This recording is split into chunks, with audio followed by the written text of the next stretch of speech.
আল্লাহর নামের বিকৃতি করা যাবে, কিন্তু আল্লাহর নামের বিকৃতি করে জিকির এদেশে আছে না নাই? আছে।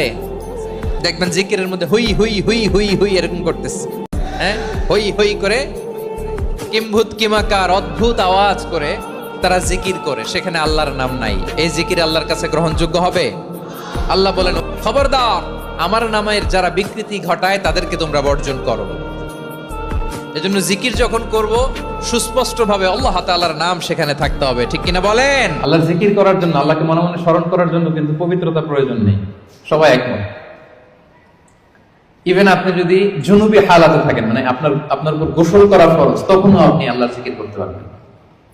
ইভেন আমাদের বোনদের যখন পিরিয়ড চলে তখনও তারা আল্লাহর জিকিরগুলো করতে পারে, তাসবিহগুলো করতে পারে, তাহলিলগুলো করতে পারে। সুবহানাল্লাহ ওয়া বিহামদিহি।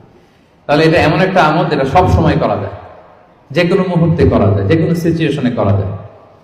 এই জন্য আমরা যেন নিজেদেরকে আল্লাহর জিকিরের সাথে জুড়ে রাখি, সম্পৃক্ত করে রাখি, সবসময় আমাদের জিহ্বা যেন আল্লাহর জিকির দিয়ে আমরা সিক্ত রাখি।